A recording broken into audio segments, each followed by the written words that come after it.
오늘 예배 나오신 여러분 주님의 이름으로 환영하고 축복합니다. 할렐루야. 아멘.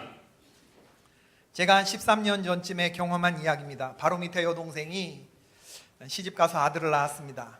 제 아들도 그렇고 누님 형님 아이들은 다 초등학생, 중학생, 고등학생 다니고 있는데 여동생이 늦게 시집 가는 바람에 이제 아이를 늦게 낳았죠. 돌 전의 아이였습니다. 가족들끼리 설날 명절에 모일 기회가 있었습니다. 그날의 주인공은 당연히 제 여동생의 아이였죠. 엄마 등에 업혀 다니면서 벌벌 기어다녔던 녀석이 이날 가족들 앞에서 용한 재주를 선보였는데 두 손으로 땅을 짚고 엉덩이를 쳐들더니만 무릎에 힘을 주고 일어서는 것이었습니다. 이것만으로도 온 가족이 박수를 치면서 흥분했는데 우리가 박수를 치니까 얘가 만장하신 가족들의 응원에 힘입어서 거기서 더 나아가서 두 걸음을 떼고 엉덩방아를 찢는 상당히 난이도 있는 동작까지 보여주었습니다. 아버님은 기특한 그 녀석을 이제 품에 안으시고 뺨에 뽀뽀를 해 대셨죠. 조카들이 쭉 서서 절을 했고 아버님이 이제 세뱃돈을 주셨는데 절도 하지 않은 이 갓난아기도 이날 10,000원을 받았습니다. 이런 아버지의 행동을 뭐라 한다? 그레이스라 한다. 은혜하라. 은혜라. 받을 자격이 없는 녀석에게 주시는 과도한 사랑의 낭비, 은혜. 인류는 고도로 발달된 자랑스러운 문명을 만들어냈지만 세상은 여전히 은혜를 갈망하고 있습니다. 여러분들이 인식하고 계신지 모르겠지만 우리들의 삶의 은혜는 참으로 광범위하게 사용되고 있죠. 우선 은혜라고 하는 이름이 많이 있습니다. 신학교에 온 여학생들 이름들 가운데 가장 흔한 이름이 아마 은혜가 아닐까 싶습니다. 김은혜, 이은혜, 박은혜, 최은혜, 정은혜, 채은혜, 주은혜. 우리 교회도 은혜라는 이름을 가지신 집사님 성도님들이 계시죠? 이달 말에 있는 말씀 사경회에 강사로 오시는 강사 목사님 사모님 성함도 박은혜입니다. 영어 단어를 사용해서 안 됐지만 타인의 친절에 감사하는 행위를 뭐라 그러냐? grateful이랍니다. grateful. 반가운 소식에 기뻐하는 것을 gratify라고 합니다. 만족한다. 이게 다 은혜와 사촌지간의 단어들이죠. 뛰어난 성공과 성취를 이루신 분을 축하할 때 우리가 뭐라 그러죠? congratulation이라고 하죠. congratulation. 서비스가 마음에 들면 팁을 놓는데 그것을 gratuity라고 합니다. 사례금. 신하들이 왕을 부를 때 your grace. 작곡가가 꾸밈음을 넣을 때 grace note라고 말하죠. 카드 회사나 렌트카업소, 대출기관이 고객들에게 지불 유예 기간을 두는 것을 grace period라고 그러죠. grace period. 죄수들을 풀어주는 사면용을 뭐라고 그러냐? act of grace라고 말합니다. 저는 오늘 여러분들을 이 공간 안에 모인 여러분들을 주님의 이름으로 축복하고 환영합니다. 제가 여러분을 환영하고 축복하는 이유는 뭐냐 하면 바로 여기가 우리가 은혜를 체험하는 장소이기 때문에 그렇습니다. 세상도 교회가 하는 일을 합니다. 아니 더 잘할 수도 있습니다. 집 없는 사람에게 집을 지어주는 일, 가난한 자를 구제하는 일, 아픈 자들을 고쳐주는 일은 세상도 해요. 교회보다 더 잘할 수도 있어요. 그러나 여러분, 세상이 결코 흉내내지 못하는 것이 있는데 그게 뭐냐 하면 은혜입니다. 오늘날 여러분 교회가 광범위한 세상 사람들로부터 비난을 받으면서도 전방위적인 포화를 받으면서도 왜 하나님의 교회가 여전히 건재한 줄 아세요? 그것은 세상이 결코 흉내낼 수 없는 것들을 우리 교회가 가지고 있기 때문에 그렇습니다. 여전히. 그게 뭐냐? 다른 곳에는 없는 은혜, 세상에서는 발견할 수 없는 그거, 오직 우리 교회만 가지고 있는 거, 가장 엑기스, 가장 중요한 보물, 이게 뭐냐? 뭡니까? 하나님의 은혜입니다. 하나님의 은혜가 여기 있기 때문에 제가 여러분을 축복하고 환영하는 거예요. 은혜가 있기 때문에 우리가 지금 이곳에 나와서 하나님께 예배를 드리는 거고, 이 은혜를 받아야만 저와 여러분이 또 한 주간을 살아갈 수 있는 것입니다. 여러분. 노벨 문학상을 받은 미국의 희곡 작가 유진 글래드스톤 오닐이라고 하는 분이 이런 말을 했습니다. 다 같이 따라해 보겠습니다. 잘 들으셔야 됩니다. 인간은 부러진 채 태어나 고침받으며 살아간다. 하나님의 접착제가 바로 은혜다. 시작. 인간은 부러진 채 태어나 고침을 받으며 살아간다. 하나님의 접착제가 바로 나 깜짝 놀랐습니다. 2부 예배 때는 잘 못 따라하던데 이렇게 자막으로 보여주면 여러분 머리에 안 남습니다. 다시 하셔야 됩니다. 인간은 띄우지 마세요. 인간은 부러진 채 태어나 고침받으며 살아간다. 하나님의 접착제가 바로 은혜다. 시작.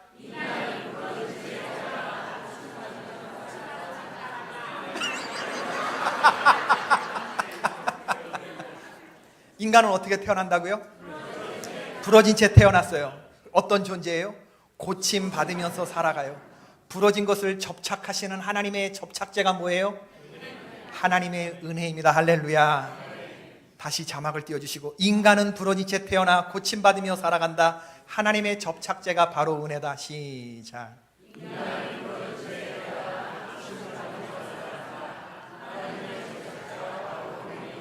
아멘. 오늘 본문에 보면 베데스다 연못가에 38년 된 병자 이야기가 나옵니다. 베데스다라고 하는 이름의 연못에 많은 병자들이 모여 있었는데 앞을 보지 못하는 분들, 걷지 못하시는 분들, 혈기 마른 자들이 모여 있었죠. 이 연못에 모여서 살던 이유는 환자들이 진짜인지 아닌지는 모르겠지만 천사가 가끔 못에 내려와서 물을 동하게 하는데, 이 물이 동하면 그 동한 순간에 제일 먼저 그 연못에 들어가는 사람이 나음을 얻는다는 썰이 있어요. 그 베데스다. 그렇기 때문에 그 병자들이 거기 모여 있는 거예요. 천사가 자주 내려오는 것도 아닙니다. 가끔 내려와요. 가끔.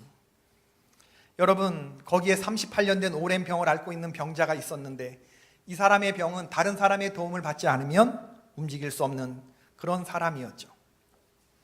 한 사람이 병에 걸려서 38년 동안 투병 생활을 했다고 그러면 삶의 모든 것을 다 잃어버린 사람이라고 말씀드릴 수가 있어요. 현재에 무슨 삶의 의미가 있겠으며 미래에 어떤 소망을 가질 수가 있었겠어요. 미래에 소망을 둔다는 것 자체가 그에게는 아마 사치였을 것입니다. 예수님이 예루살렘에 올라가시던 길에 그 병자를 보셨는데 단박에 그의 병이 오래되셨음을 아셨죠. 예수님 병자에게 내가 낫기를 원하느냐라고 물었습니다. 예수님이 언제나 핵심을 찌르시는 그런 질문이죠.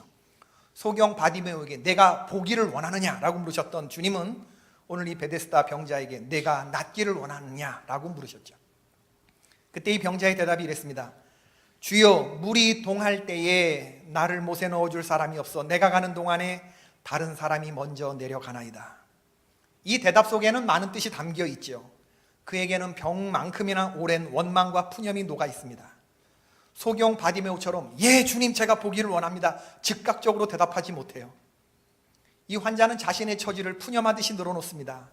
마치 자기가 무엇이 잘못됐는지는 알고 있지만 해결책을 얻지 못해서 힘들어하는 사람의 대답이죠. 이 병자는 세상 경쟁에서 밀려 베데스다까지 온 그런 사람인데 베데스다 연못에 또 다른 경쟁이 있음을 고하고 있습니다. 그리고 자기는 이 베데스다의 경쟁에서조차 도태된 사람이라는 대답을 하고 있는 거죠. 주여, 물이 동할 때에 나를 못에 넣어줄 사람이 없어 내가 가는 동안에 다른 사람이 먼저 내려가나이다. 경쟁이라는 말이 뭐냐면요, 같은 군집 내에서 함께하는 같은 종 혹은 다른 종들 사이에서 제한된 자원이 부족할 때 개체들이 이 자원을 서로 차지하려고 하는 투쟁을 말합니다. 경쟁, 싸움. 베데스다의 비극은 뭐냐 하면 물이 동할 때 낫게 되는 사람이 그 많은 사람 가운데 단 한 명뿐이라는 데 있어요. 그러므로 경쟁은 본질적으로 다른 개체와 함께 살아가는 것이 아니라 다른 이들을 배타시키려고 하는, 배제시키려고 하는, 이기려고 하는 것이기 때문에 결코 도덕적일 수가 없는 거죠. 인간성과 도덕성을 기대할 수 없는 곳에서 이 환자는 헛된 기대를 하고 살았던 것입니다. 누가 그에게 첫 자리를 양보하겠습니까, 여러분?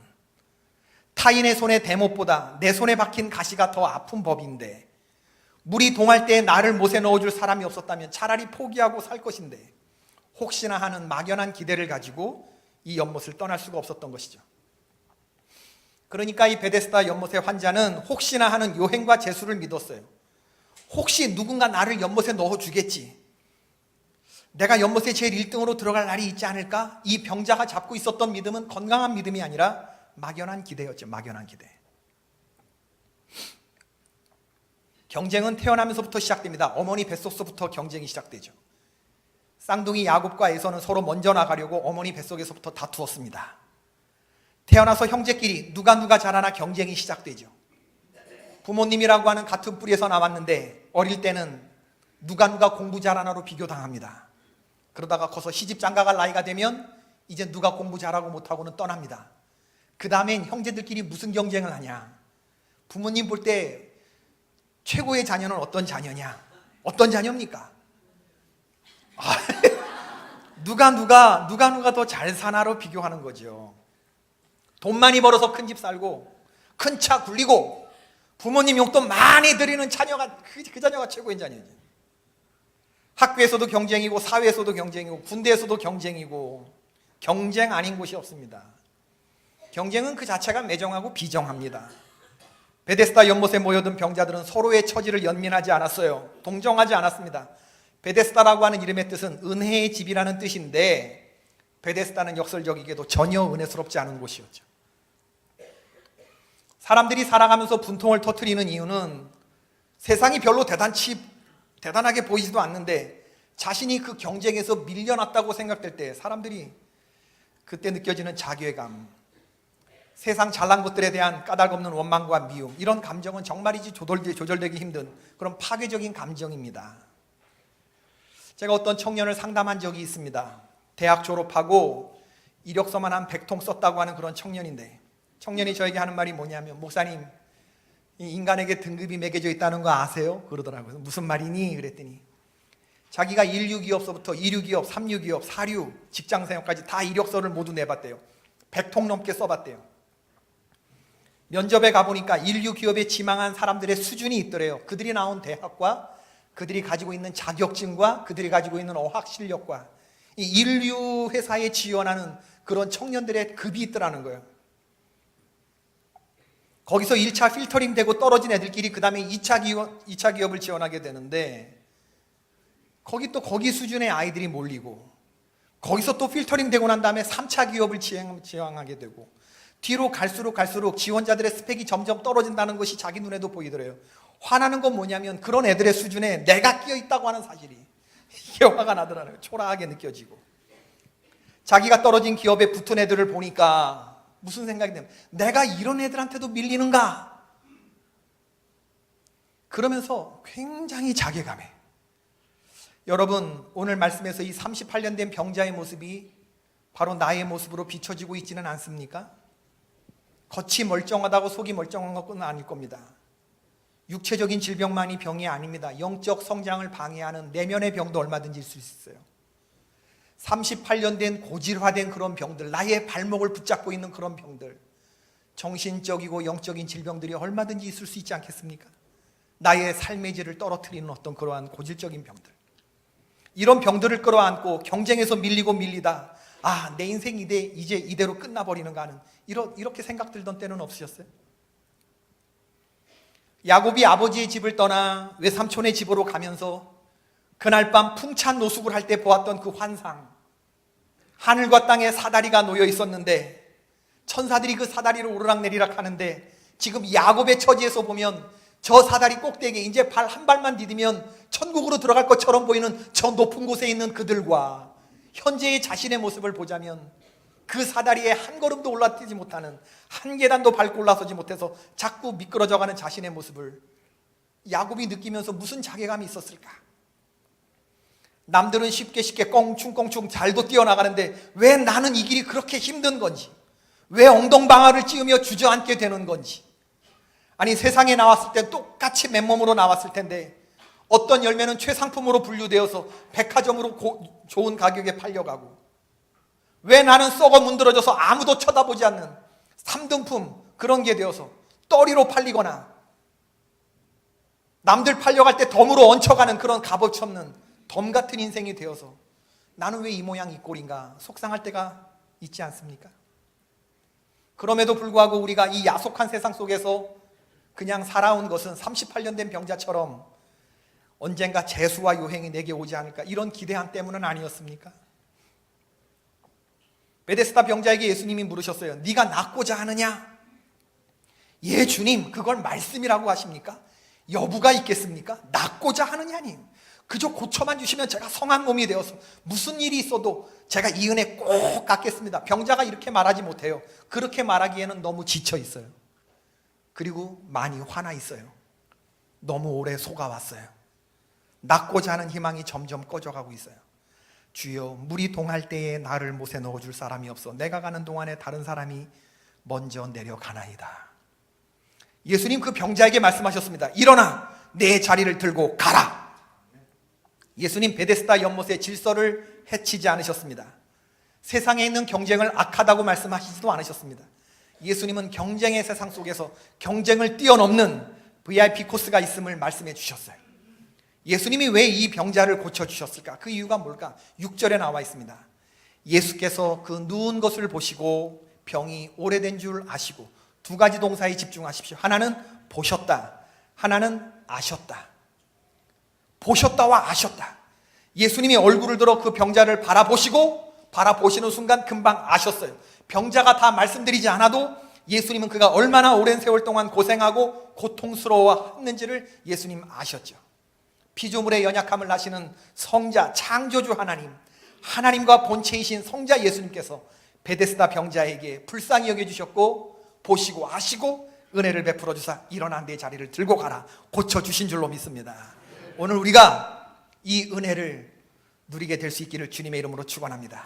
아무런 조건도 아무런 단서도 붙지 않은 차고 넘치는 은혜, 이 하나님의 놀라운 은혜가 우리 개포교회 가족들 위해 임할지어다. 할렐루야, 할렐루야.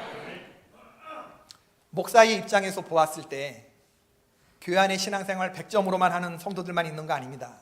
물론 교회 안에는 공축공축 뛰어가는 이런 훌륭한 분들이 많이 있어요. 그분들 때문에 교회가 유지되기도 하죠. 그러나 여러분, 그들만 대단해 보이는 게 아니라 지금 있는 위치에서 한 걸음만 내디뎌도 100점짜리 신앙인들과 별반 다를 게 없이 보여지는 훌륭한 분들이 있어요. 그들은 결신자라고 말하기도 하고, 믿음을 결심한 결신자, 새가족이라고 하기도 하고, 새신자라고도 하는데 그런 분들이겠죠. 저분이 오늘 어떻게 교회를 다 나왔을까? 마음에 막 기뻐지는 순간이 있습니다. 여러분, 예배 드릴 때 담임 목사의 아드레날린이 분비가 최고지에 임하는데 누가 왔나 한번 이렇게 쫙 제가 이렇게 찬송 부를 때 스캔합니다. 왜냐하면 앉는 자리들이 있으시거든요. 쫙. 근데 새로운 얼굴들이 보면 가슴, 부인 자동차로 교회까지 태워주던 양반이 어느 날 저 뒤에 앉아 있을 때, 그때 마음이 얼마나 좋은지.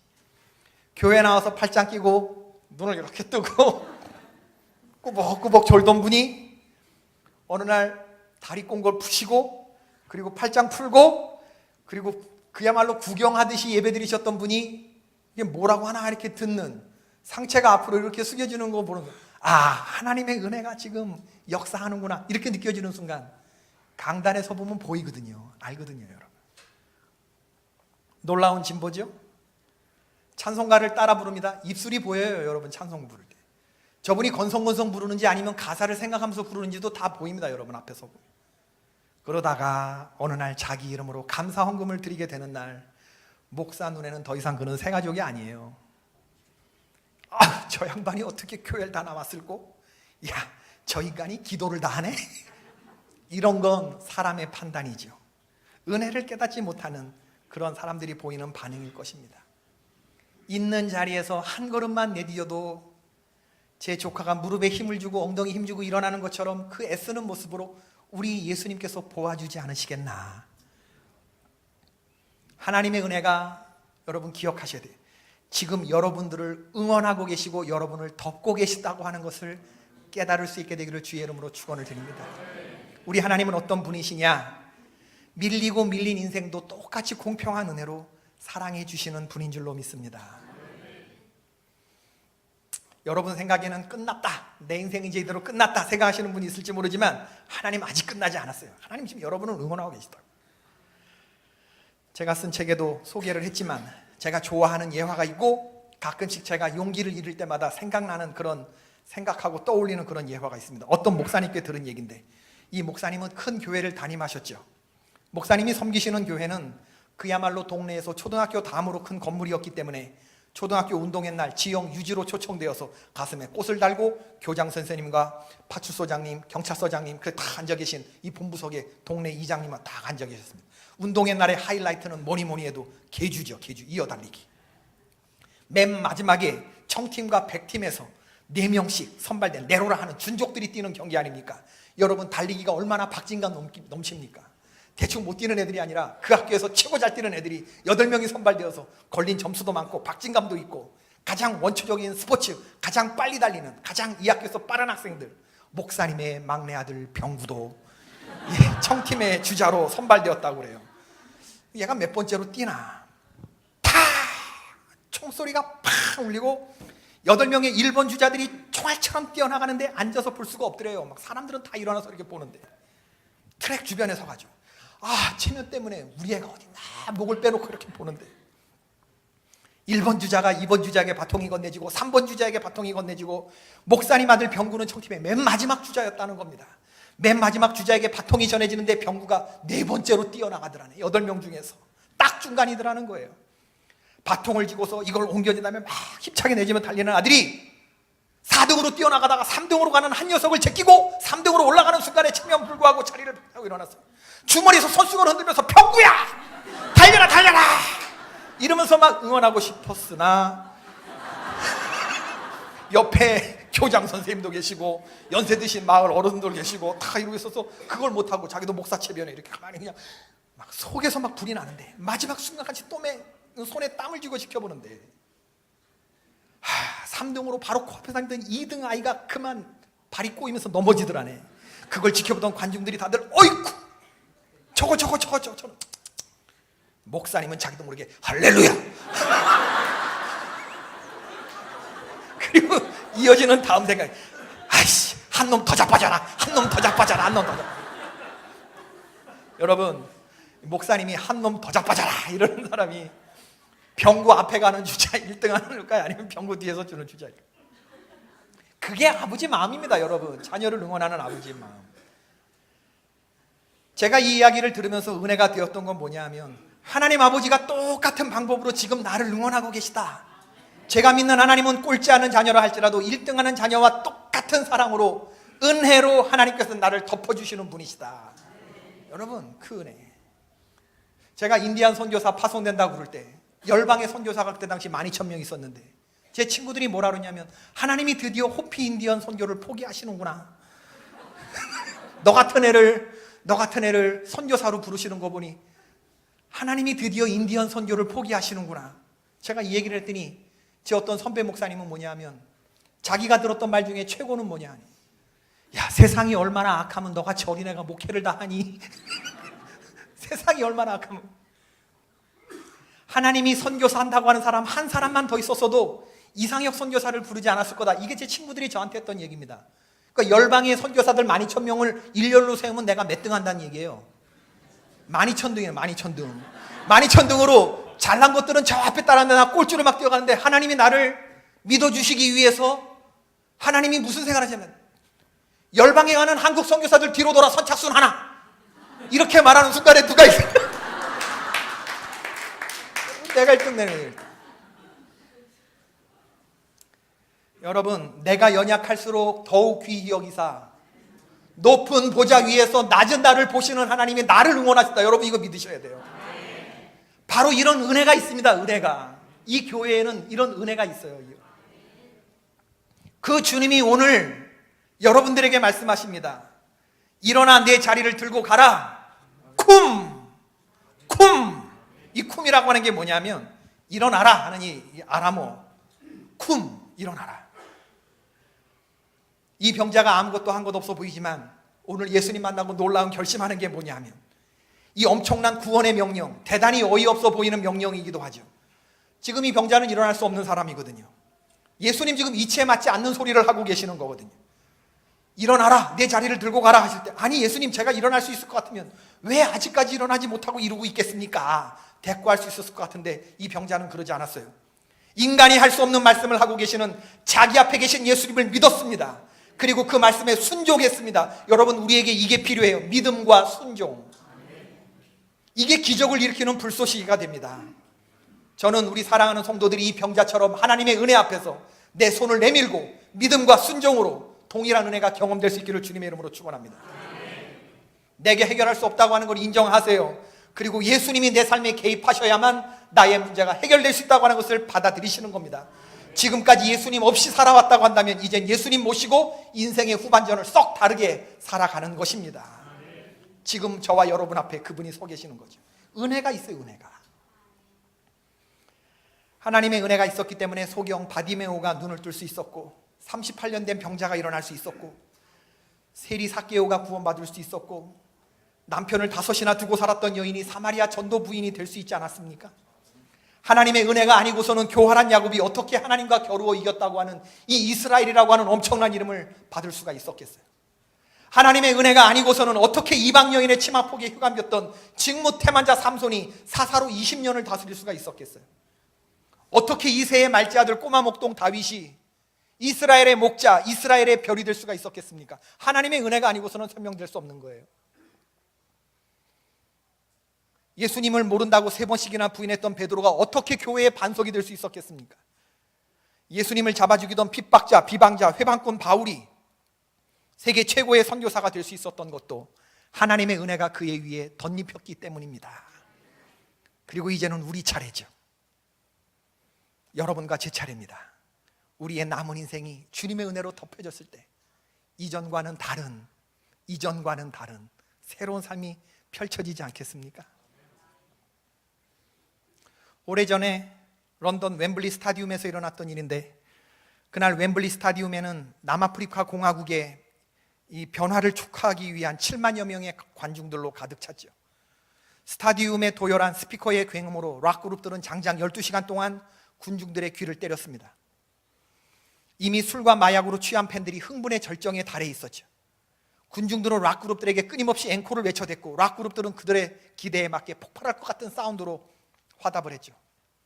근데 어찌된 일인지 이날 남아프리카 공화국의 독립과 변화를 축하하기 위한 런던 웸블리 구장에 행사 진행하시는 분이 마지막으로 흑인 여자 가수 제시 노만이라고 하는 분을 배정했어요.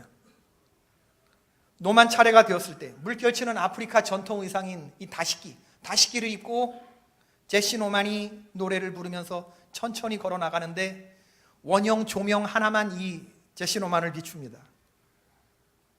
악단도 없고 악기도 없어요. 반주도 없어요. 무대 위에는 제시 노만 뿐입니다.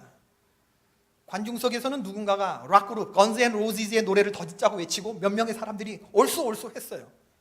제시 노만은 그날의 공연 가운데 가장 초라하고 가장 느려 터진 노래를 부르기 시작했어요. 무대가 한순간에 볼품없어져 버리고 말았죠. 그런데 그날 밤 웸블리 스타디움에서 놀라운 일이 일어나는데, 쉰 목소리로 외쳐대던 7만 명의 관중들이 제시 노만이 부르는 은혜의 아리아 앞에서 잠잠해지기 시작했어요. 노래가 2절로 이어지자 관중들은 돌연 침묵 속에 빠져들었습니다. 3절에 이르자 군중들은 완전히 소프라노 가수 이 제시 노만의 손안에 들어와 있어요. 그리고 이 노래가 4절에 이르자 수만 명의 관중들은 오래전에 들었던 거의 잊혀진 가사를 기억 속에서 더듬으며 따라 부르기 시작했습니다. 제시 노만은 그날 밤 웸블리 스타디움에서 무슨 권능이 임했는지 모르겠다고 말했죠. 그러나 우리는 압니다. 세상은 은혜에 목말라 있습니다. 은혜가 어느 순간 우리에게 닥칠 때, 우리에게 임할 때 그 은혜 앞에서 세상은 침묵하게 되어 있습니다. 그리고 그 은혜가 우리를 비추는 순간, 그 은혜 앞에 서는 순간 우리는 전 존재로 반응하게 되어 있어요. 이 지구상에 하나님의 은혜가 필요하지 않은 사람은 하나도 없습니다. 이 은혜를 붙잡고 이 은혜가 나의 능력이 되게 해야 돼요. 그때 제시 노만이 무슨 노래를 불렀는지 아세요, 여러분? 찬송가 305장 나 같은 죄인. 걸어나가면서 천천히 느려 터진 나 같은 죄인 살리시. 12시간 동안 흥분 속에 있었던 사람들에게 이 노래를 부르며 나갔는데, 이 노래 앞에 모든 관중들이 다 잠잠해지고 4절 가사는 다 따라 불렀습니다. 우리 노래 한번 불러봅시다. 같은 죄 살리신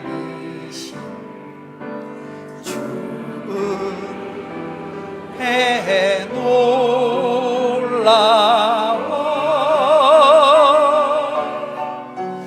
잃었던 생명 찾았고 광명으로 나 같은 죄인 살리신 1절 다시 한번. 나 같은 죄인 살리신 주은혜 놀라워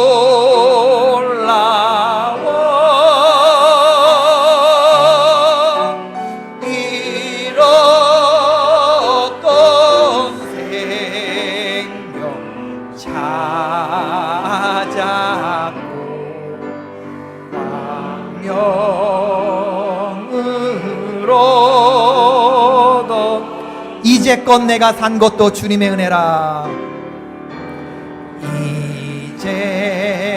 이제껏 내가 산 것도 주님의 은혜라.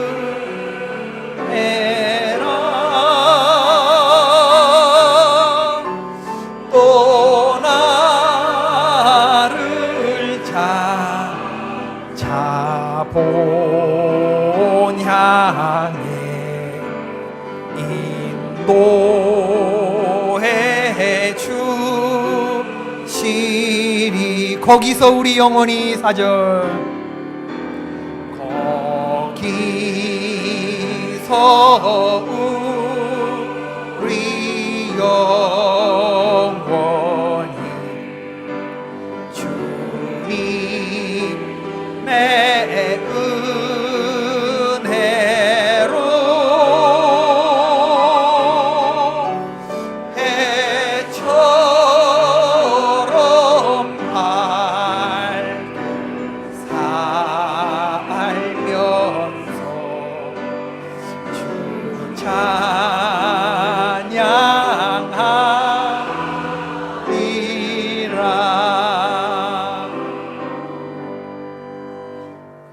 여러분, 우리는 오늘 짧은 치유 이야기를 들었는데 이 짧은 이야기 속에서 예수님의 십자가를 발견해요.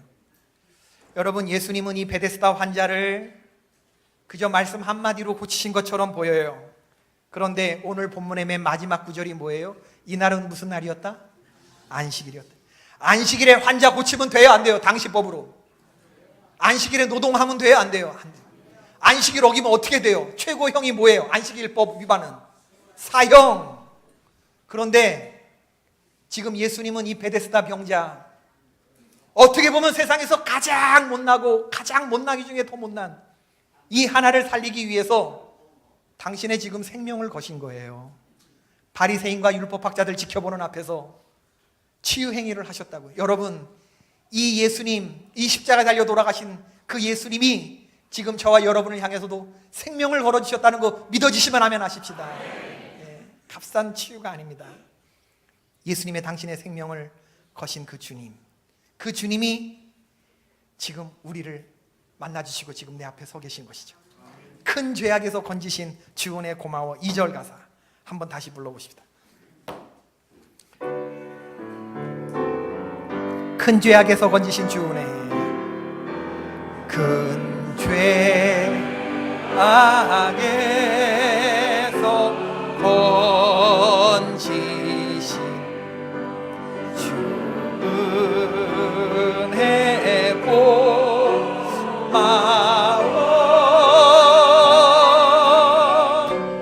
나 처음 믿은